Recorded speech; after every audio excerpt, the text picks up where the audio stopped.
Hello and welcome back to my channel. If you're new here, my name is Pamela Zanele, aka ZenPam. That's the name I go by on all social media platforms. And this is my fourth video since I came back. I would just like to take this moment to announce that we are on 850 subscribers and the channel has grown by 600 plus subscribers since I posted my first comeback video. I would just like to take this moment to say thank you so much for the love, for the support. Once again, I'll never stop thanking the people who are watching these videos, who are going through this journey with me and, just sticking around to watch me blossom back into the person I used to be and so much more. So I would just like to say thank you so much for the love, the support, and just the comments as well. I'm learning each day that a lot, too many people are going through similar or even worse situations, and I would just like to tell everyone out there that is currently going through a very painful or confusing period in their lives that they need to remember that it is just a period. It's just a season and things look better on the other side. I'm personally not there yet, but I know that all of the suffering, all the confusion, all the pain wasn't for nothing.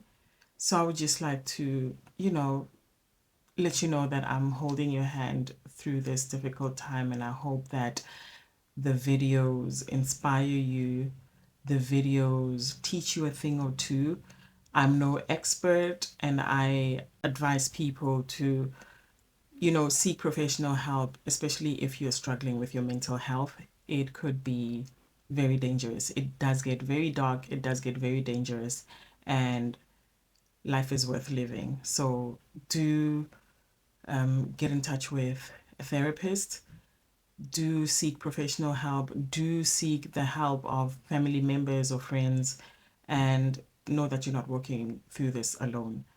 I'm saying this because I've gotten DMs, which I do appreciate, and I appreciate the trust that you other ladies have in me to share your stories. That alone is a sign that you are doing something about your current situation. And once again, it's only a season. This too shall pass.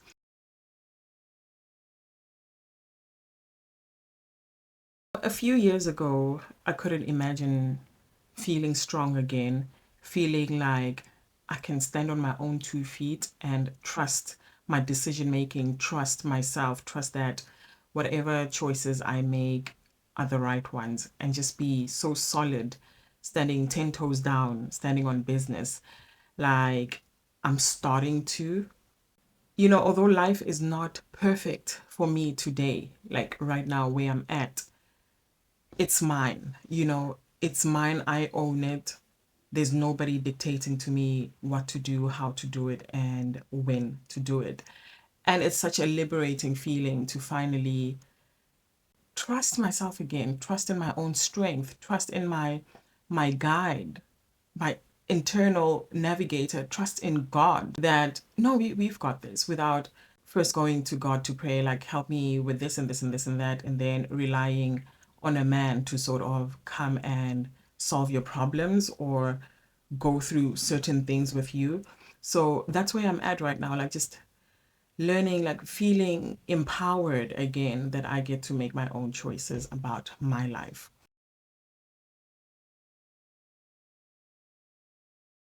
The next part obviously would be me talking about the things that I felt when the leaving was starting to happen, because I don't know how other people do it, but I know this for sure, especially for women. We leave emotionally, we leave mentally before we actually do it physically. In most cases, you find that if it's the man that leaves, in most cases, this decision was made straight away without really thinking things through.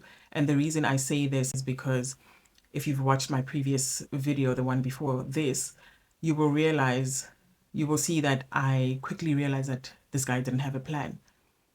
His plan was to get me to beg.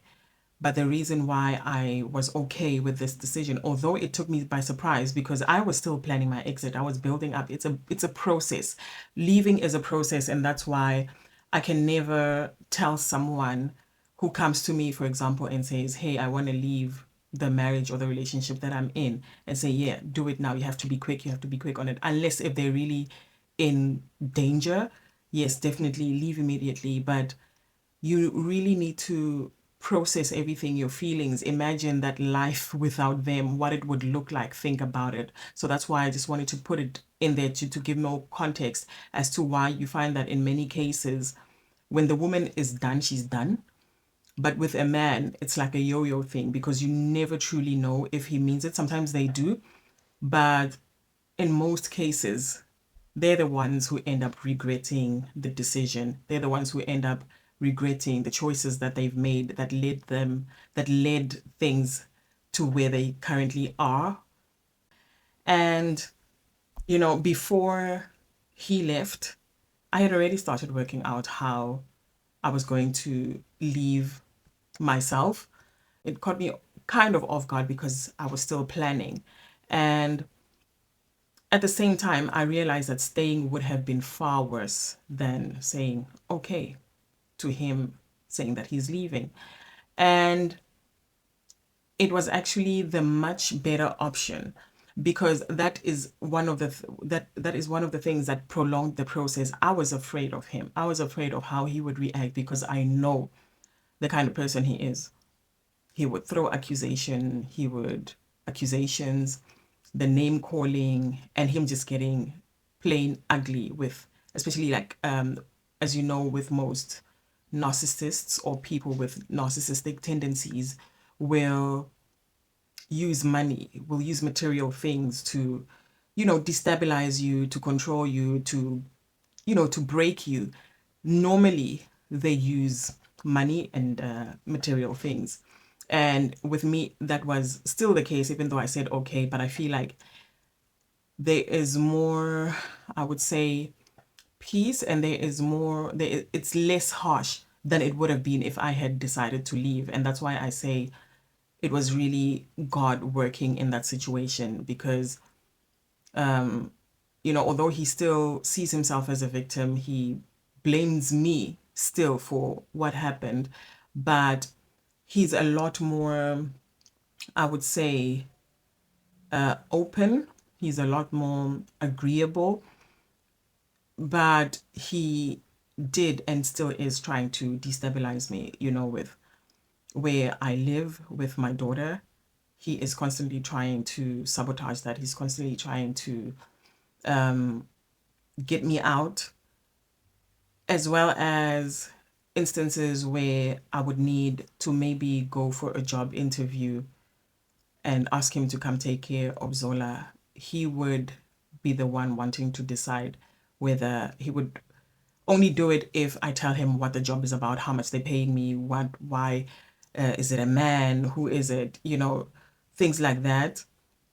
He still, if I ask him to take care of our daughter because of maybe an emergency or because I have to do something, he still wants to be the one in control. He still wants to decide.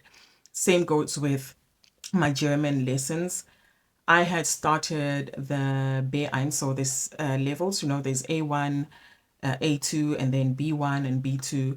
No, I had started with my B2, and that is the second last, not last, but because they still, you can still go up to C2, but I was almost done. I was halfway there, but he sabotaged that as well because I needed him to take care of our daughter on the days that I had to attend classes. And because he was upset with something, he was upset obviously with the fact that I'm living my life and I'm fine. He was upset with the fact that I'm still not begging. He sends me an email this one on Mother's Day, actually, just saying the most horrible things. And in that, that's when he said he's not going to come anymore to help with his child, to help take care of his child.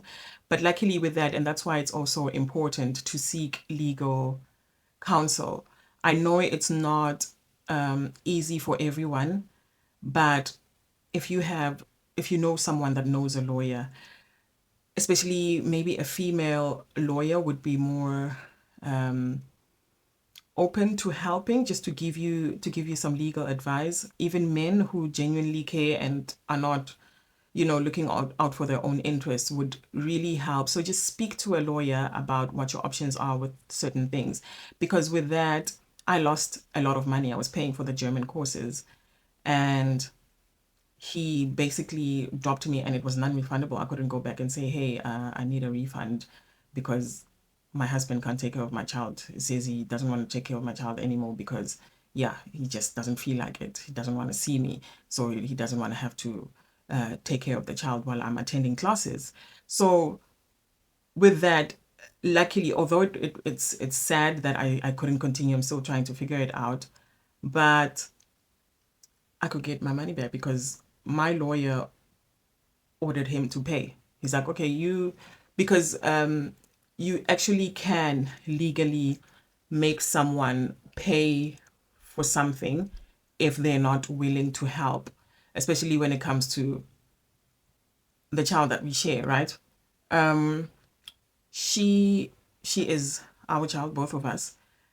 And if he tries to hinder or not cooperate when it comes to matters that help improve my situation, you know, because I mean, I live in the German part of Switzerland, German speaking part of Switzerland. So everyone knows that I need to work, you would need to work on your language skills in order to better your chances of finding work. And that is something that was also advised by my lawyers, like, okay, continue with German lessons so that you stand a better chance.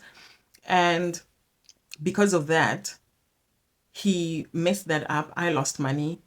He was ordered to pay for the damages that were made, because you don't just do that. If someone says, hey, please take care of the child because I have to go to work, for example, and he doesn't, he will have to pay you the salary that you were supposed to earn, because it's your child, it's your responsibility as well, and you are trying to mess up the things that could potentially make my life, even yours, easier. But because you feel whatever you feel, you decide to wake up in the morning and say, I don't want to do that. You feel you can just do that. So that's what I mean by, you know, him just constantly trying to destabilize me. Even now, if like yesterday we went to the street parade in Zurich. It was so nice. I never imagined myself going to a street parade or anything of that magnitude, because it's just too many incapacitated people, chemically imbalanced people. So that's why I was just never interested in that. But with yesterday's, we went because we were invited on a boat and we could see the things from the lake, you know. So it was beautiful. It was a nice experience. It was chilled vibes. We got to, you know, witness a parade and see everything that goes down from the lake from a different view, and not actually having to be between the crowds. Um, so with that as well, it was an issue because he wanted to come and see my daughter. Oh, by the way, my mom is here. I forgot I didn't mention that. I only mentioned it on Instagram. My mom is here from South Africa. She's going to be staying with us for a while. And I'm just so, it's so, she came with so much peace and so much light and so much healing. My mom's presence has always had this, she has this aura that is so healing and calming and gentle, and that is exactly what I need. And she just encourages it. She's like, girl, go, I've got the child, I'll take care of the child. So that also annoyed him, that my mom is going to be here, so it means I'm going to get to go out more. It drives him insane. So he's been trying to make up excuses to come and see her because she's starting school, and I decided to keep her for 2 consecutive weekends so she can adjust to her new routine without, the disturbance of him coming to pick her up and then coming back. So we still need to establish a solid routine, and then he can come. And he was happy with that decision. But now the fact that it's not, I'm not burdened, or I'm not restricted by having Zola around, it it rubs him the wrong way. So he wanted to come and see her because he misses her. So I was like, yeah, no, sure, you can come, but I'm gonna be out. Oh, you're going out? Okay, go out there and get effed. Things like that. So you can see it's really a struggle for him. But that is one of the things that made me realize that when it comes to certain things, I'm just never going to win. I cannot help him. He is not my project. He's not my problem anymore. And it's also a liberating feeling. It feels so good getting that off. Like, I don't have to deal with this person anymore. I don't have to deal with everything that he comes with anymore, because as someone said in the comment, like, such a chaotic person. And I'm not saying that I'm not, but there's just certain levels to chaos.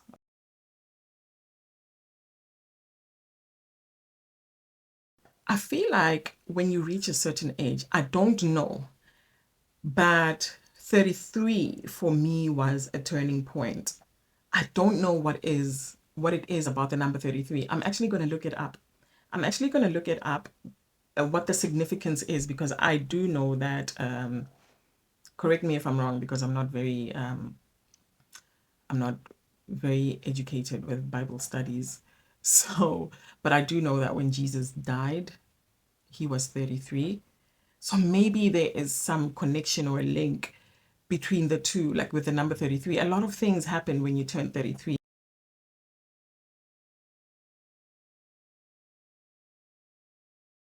That was my turning point, because I started looking at myself and asked, is this really the life that I want? And I strongly advise everyone to do that. Take stock of your life, like pause sometimes and just look at your life, look at your surroundings. Like, is this what I want the next 10, 20, 30 years of my life to be? Like, what am I doing to change, to make sure that in 10 years I'm where I need to be? And I'll go deeper with this as well, because I feel like it's very important to put it out there. I I realize that this is not the life I want. I'm busy manifesting, I'm journaling, I'm talking about the life that I want, who is in it, and all of that. But I got a lot of resistance, especially when I would be speaking out or meditating or journaling about something, or even praying, that I would choke up every time I had to mention my ex, because I would get tense. I would tense up, and it just kept telling me that he's not meant to be that. Like, he doesn't align with the kind of person you want to be. He doesn't align with where you want to go, and he needs to be removed. And I started feeling that urge even more and more and more, until I sat down with myself again and said, is this the kind of relationship I would want my own child to be in? How would I feel if my child came and said, this is what I'm going through, and I realized that she's going through the exact same thing that I was going through? How would I feel? And that is something that my therapist told me as well. She was like, if it had to be your daughter in this situation, how would you feel? What would you do? And now I said, no, I would get livid. I would take her out. If I had to take her out myself, I would do it physically. And then she's like, look at her as though you're looking at yourself. And that was it. So that is the one, like, that's the most important thing that I needed to also put out there, that sometimes you think you're staying for the sake of the children, to make sure that the children grow up in a happy home with both parents present. But is it really a happy home, even for them? Because kids are very sensitive. I've learned that even more now with my own daughter. She is so sensitive. Even when she was a baby, she could sense when I was not okay. Heartbreaking as well.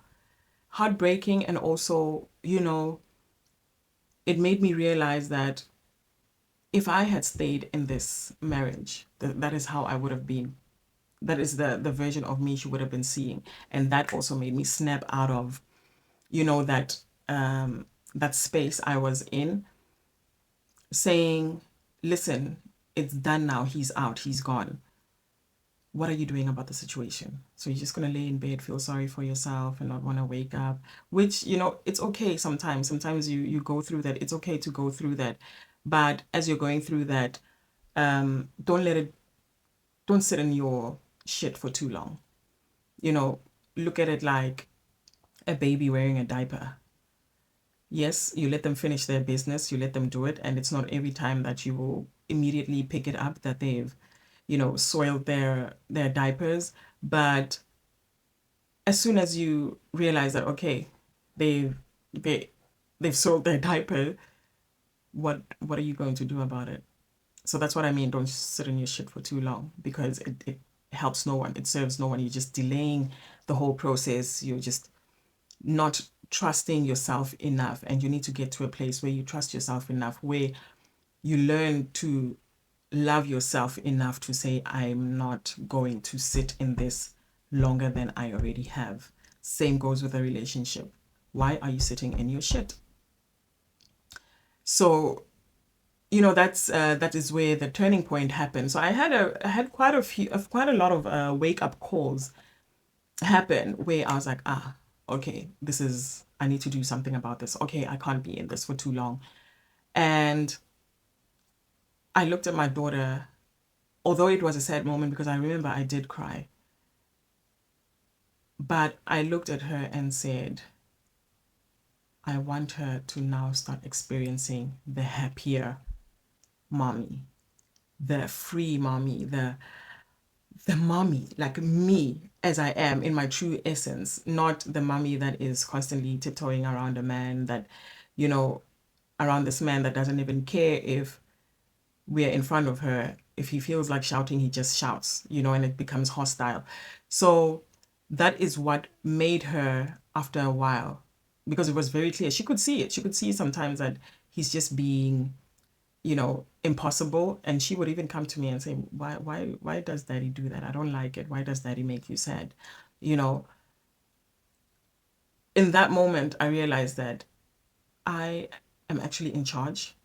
I get to, I get to say what I want and don't want about my life. I have the final, no, I don't have the final say. God has the final say over my life.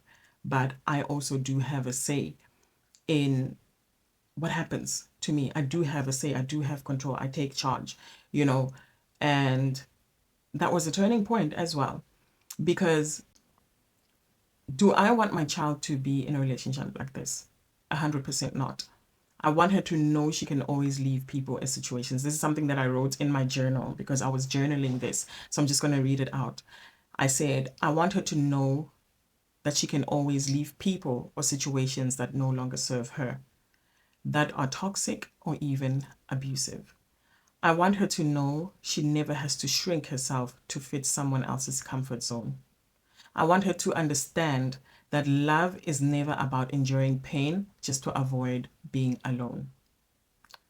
I don't want her accepting bare minimum treatment or believing that struggle is proof of love.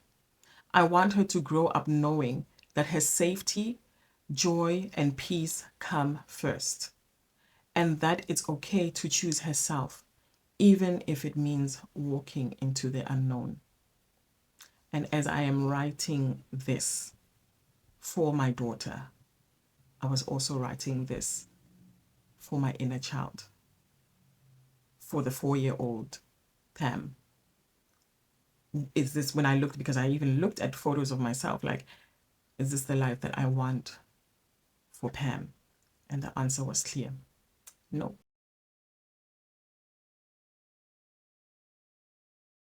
I also want to share something I wrote down, like the 4 key shifts that rebuilt my strength, because I not only want to be sharing stories, but I also want to be sharing the tools that really helped me, the actions that I took to really help myself get out of that situation, because I realized that indeed my videos are helping a few people out there, and I want to keep this momentum.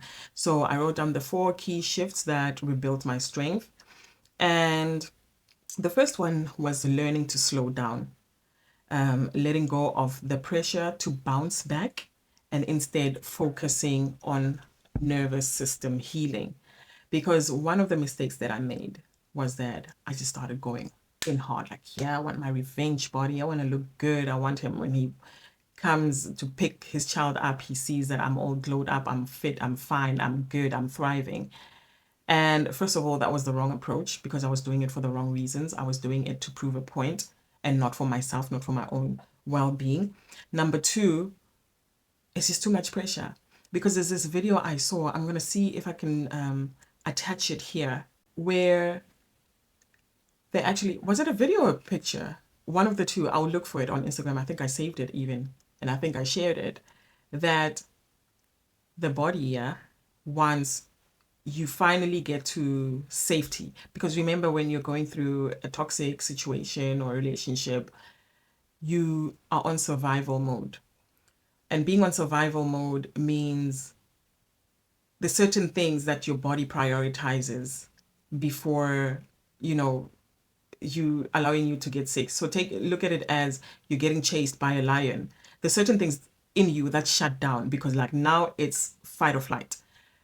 And I will get more in depth with this one because I plan on making a video about how a toxic relationship can actually suck the life out of you and just make you ugly. That can take away your glow.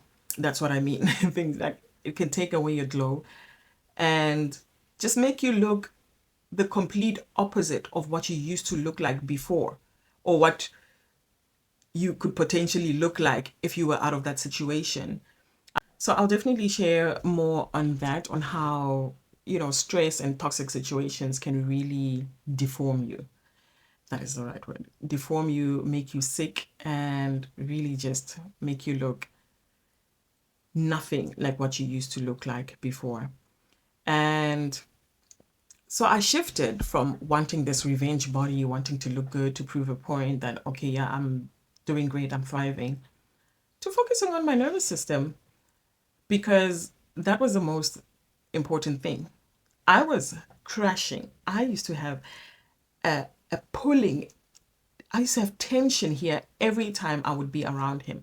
I would get knots in my stomach. I would get chills sometimes, like just being around him. And not because of anything, it's things that I could easily ignore. It got worse when he was still living here, but we were separated. That's when it was very apparent. I was like, oh, damn, oh, gee. But before that, not so much. So I don't want to exaggerate this thing or make it seem like something that it's not. At the time, I wasn't aware that I'm even going through that. Like, okay, this is what's happening. This is how he makes me feel. It was only in hindsight when I realized that, oh, damn, my body was already communicating with me. And always listen to your body. I was talking to a young lady yesterday, an amazing soul. It's like she just gravitated towards me and she just started, talking to me. And I told her something because she was also talking about relationships and friendships and all of that. Because, honey, what a divorce or separation or getting out of a long-term relationship will do to you when you decide to take charge of your life, you will be so ruthless with protecting, like when it comes to protecting your energy. You will become so ruthless. People will think you're evil. People will think you are, I don't know, all sorts of things about you. But you become so ruthless with your time, with your energy, with your resources, with yourself, with your nervous system. Because if you feel a hint of, is this person even like, what is this? When you start questioning either a friendship or a relationship, you protect your peace. You prioritize your peace because you know how much it costs to allow people to walk all over you. And that is the one thing that I know for sure I have learned in this journey, that I've become more cutthroat. I do not I do not condone nonsense. I do not welcome nonsense. If you're a nonsense person and you try to pull stuff on me, you are out. And I don't even want to have to discuss anything because it costs so much to be where I'm at right now. I'm not even on the finish line. So you can imagine once I'm like at the end, there's so many, I see so many memes and videos of people talking about, yeah, you protected your peace so much. Now you're doing this and this and this all by yourself. But with me, I feel like the reward has been the fact that I'm also building a community. I'm not like to myself or oh mysterious or whatever. I'm not that kind of person. I'm an open person. I'm an empath. And that's why even people gravitate towards me. I know, and mostly like especially when you're an empath, when you have this aura, this energy, good light, you attract the wrong people.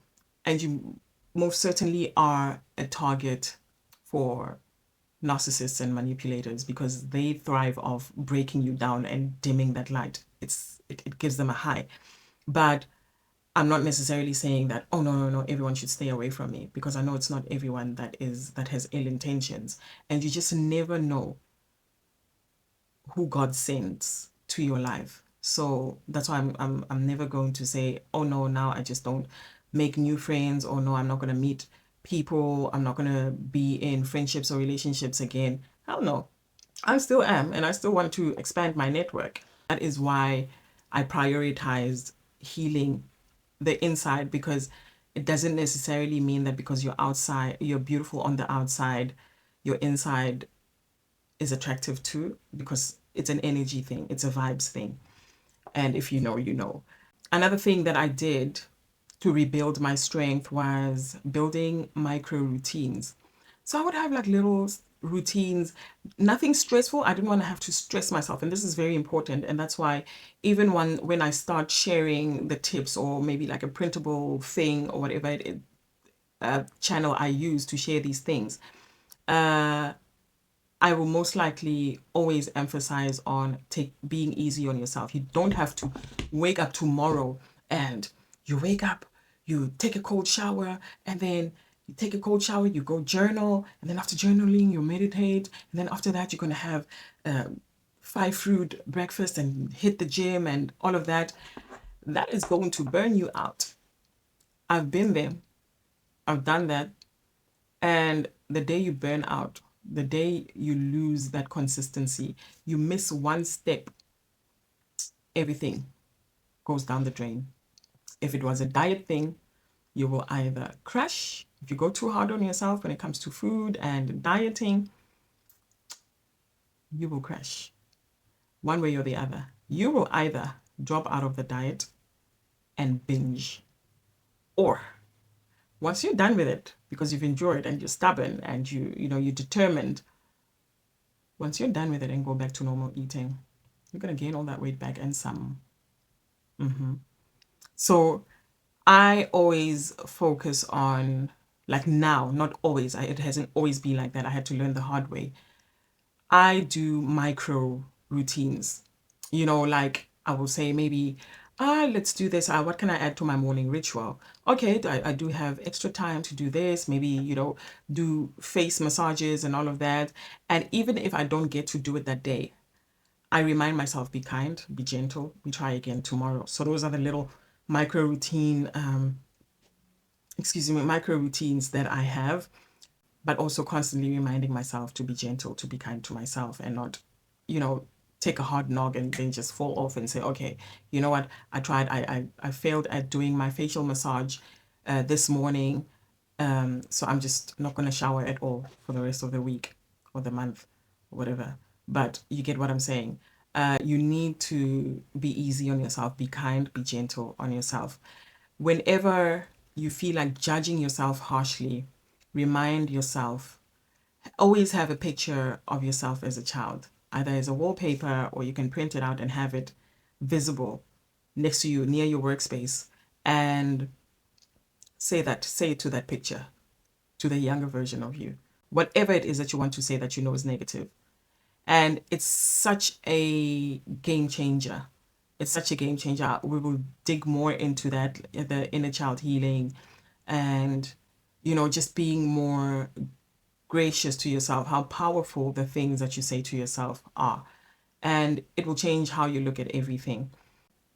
Micro routines, fit in what you can fit in for now and then build up on that. That is what I mean. So when you see someone, especially on social media, there's so much pressure out there. People are taking cold plunges and waking up, going into saunas, they go for a run and this and this and this and that. First of all, you need to ask yourself, okay, is this practical for me, especially as a mother? And that is why my things are mostly are centered around women. Because there was someone who said, yeah, men go through narcissistic abuse as well, and all that. Like, that's not. It's not.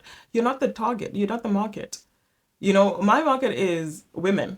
If you go, say, for personal training, for example, and this person, this coach, remember, they don't consider your monthly cycles. If someone puts you on a diet or whatever nutrition plan, they don't consider, they mostly don't consider your menstrual cycle. Or meal prep. They say, okay, do this meal prep. Do they consider the fact that you have a child? Do they consider the fact that actually you have a busy schedule, you're a single mom? So those are the things to consider when you're building these routines. Like, is this really viable? Is this something that I can stick to? Like, should there be a disturbance? Should my child wake up 10 minutes earlier than usual? How's that going to play out? Because you also don't want to end up resenting your child or the fact that you have a child, or blame it on your child. Blame your child for not being where you need to be. You need to change that mindset. Do the things you can do now. There's so many tips and tricks and routines and this and this and that. Every day there's something new on the internet. So you really need to slow down and really think that, is this practical for me? That is the reason why people fall off. That is the reason why I myself have fallen off many times.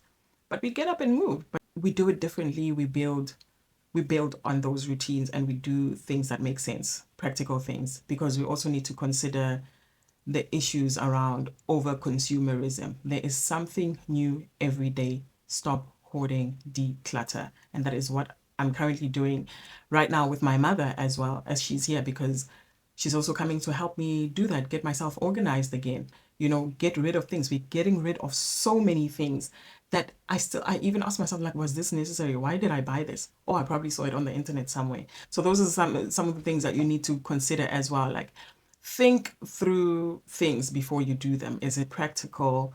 Is it sustainable?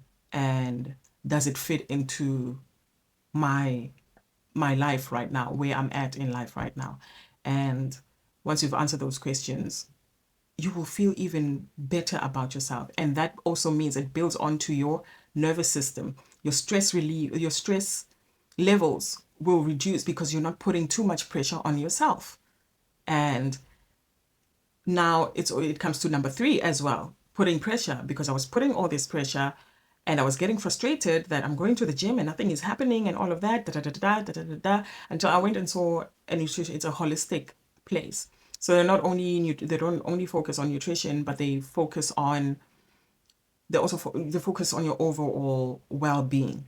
And I realized that gym as well, like what you do to your body, can increase stress levels. So you need to be mindful of what you do. Do more relaxing things. Do soft workouts like walking outside, stretching, doing a bit of yoga. Nothing hectic, just movement, flow, just flow. And I like the concept of flow, because there is so much power in that word. A river flows. You just flow. You're not going with the flow, but you're allowing energy to flow through you. You're allowing yourself to flow, like, into a routine. You ease yourself into better choices, better habits, and so weiter. Yeah. And the fourth one is reconnecting with safe people and safe spaces. Honey, when I tell you that I am at a point in life where the people I am connecting with are incredibly amazing. And I mean it in a way that I'm not saying I'm only meeting good people. I do meet some bad people, but honey, because I'm still trying to establish whether this is a good or bad thing, because you obviously also work from experience. Is this a trauma response, or is it really acting from experience? Because when I tell you that as soon as someone walks up to me and they start with the first red flag, I'm like, you're out.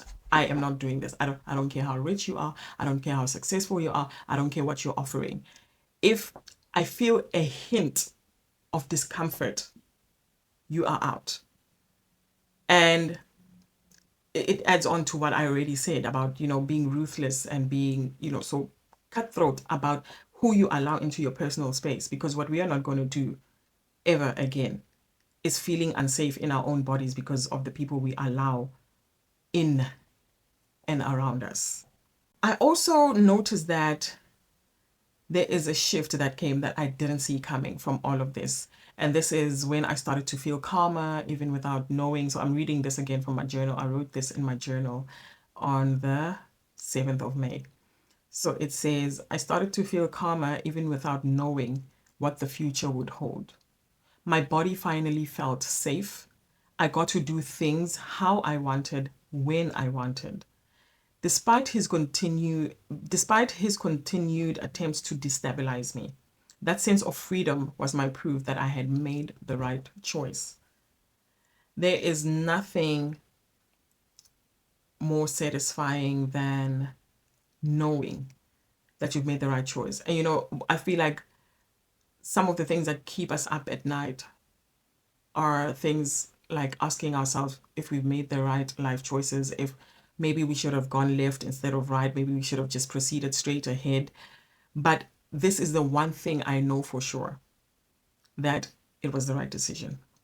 It was the right decision to say no, even with the current advances that, hey, do you wanna, hey, maybe we could, work things out. And I'm like, no, I'm not interested, because I don't want to go back to that place. Or because I'm enjoying this journey as well, healing, getting back to being me, and even so much more. Like, what are the possibilities?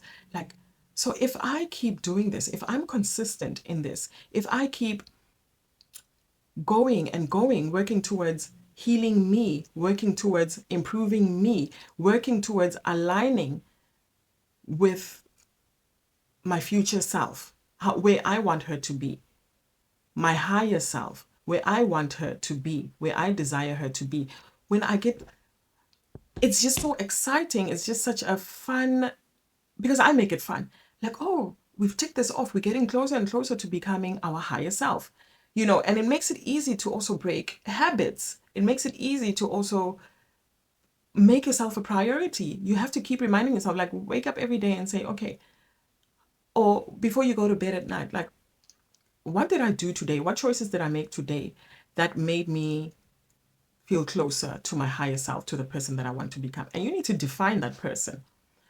This is how she is. This is what she wears. This is what she does. This is how she looks. This is what her day to day, this is what she eats for breakfast. You need to be very detailed about the person you want to become. And that's why I keep saying I'm not there yet. Yes, getting closer 100%, because every night before I go to bed, what choices did I make today to make me feel closer to being my higher self, to get me closer to being my higher self? And once you have that kind of mindset, honey, you're going to be unstoppable, and there's no one that can deter you. A millionaire can come, and you can imagine, we're in Switzerland. There's a high concentration, especially in the canton of Zug, there's a very high concentration of money. But is it worth your well-being? Hell no.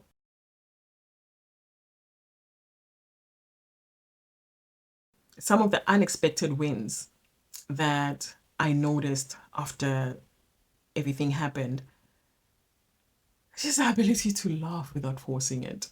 Just laughing out loud, especially, like with a friend, and just laughing with my daughter, like us just having this effortless fun, effortless joy without anyone, like that feeling, that knot in your stomach, it just dissolves.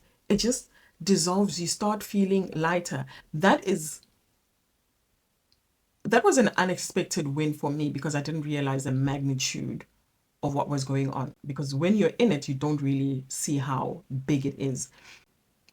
Also, finding joy in solo moments and simple routines. There would be times, although it's still difficult not having my baby around, but I mean, on weekends, like when it's a weekend, when she's away for the weekend, it's still okay because I get some me time. I get to breathe and, just relax a bit. But when it's like extended periods, like just recently, she was away for 2 weeks.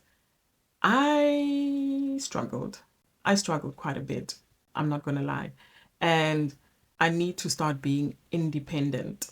And I also just want to explore more, like get to know myself more, like outside of that situation. What is it that I truly like? That's why, it's also important to be with someone who allows you to be you, to be by yourself, not by yourself, but to be independent. Because when you are with someone who doesn't allow for that, you start losing yourself. And now I'm in the process of finding myself. Okay, what is it that I really like? I thought I didn't like cooking, but it turns out I do. I allowed someone to tell me what I like and don't like. And it will mess you up because you will lose yourself. That's why I struggled a bit at some point to make decisions on my own because I wasn't sure. I needed him to come tell me, yeah, this, yes, you do. Yes, you like this. Filling out forms sometimes I'd be like, because I didn't know myself anymore. I lost myself. So it's very important when you go into your next relationship, be with someone who allows you to explore things by yourself. They're not going to get all grumpy and her about you doing things for and by yourself. And they encourage it more than anything, instead of being grumpy cat about it. And yeah, so that was it for today's video. I hope it's not going to be too long when I edit. I'm going to try to, speed it up a little and cut out a few things. But that is what I wanted to share for today's video. So I'm sharing this because I've lived it. Okay. I've experienced it. I've had, I don't want to say near death experiences, but my health was at very concerning levels because of, what I was going through. And I started to understand my body a lot better because I went to consult. I mostly opt for the holistic route because it's holistic, it's whole. They address the whole thing. They don't just give you tablets and say, hey, drink this and you'll be fine. So those are the things that I would like to share with you. Let me know if there's any specific things that you want to ask me. If there's any specific videos that you would like, if there is anything that you would like for me to sort of expand on, I'm happy to do that. But I just also want to let you know that the certain things I will not share. I'm not giving a full life story here. It's not everything. I'm not going to blurt out everything. And it's also to protect my energy, to protect myself, and to just also create boundaries. It's just certain things that I don't have to share. Like, okay, your relationship. Okay, no. So there's certain things that I'm not going to share just to protect myself and my child. There's someone who put it so beautifully that, yeah, I 100% am not sharing everything, and it's for the safety of myself and my daughter. But and that's why sometimes it takes time because I did try. I recorded a video that it was supposed to come out on Friday, but as I was editing it, I said no, I can't share this, and that's why I came now. I feel lighter, and my energy was just off. My energy was a bit, off balance. But yesterday we went out, got a whole lot of sun, got way too much sun. It was nice vibes. I was around good people, light-hearted people, well-meaning people, and it felt good. So I think that's why I feel recharged, tired as I am, because I came home pretty late. I feel good. I was like, oh, let's put this video out today, and that is why it's coming out today. I was editing that one and it didn't feel right. And with that being said, you know, to those, and I said this earlier, if you're in your own breakdown season, just know that strength doesn't always roar. Strength sometimes is quiet and choosing to stay low, to lay low, to stay quiet, and you try again tomorrow. It's enough.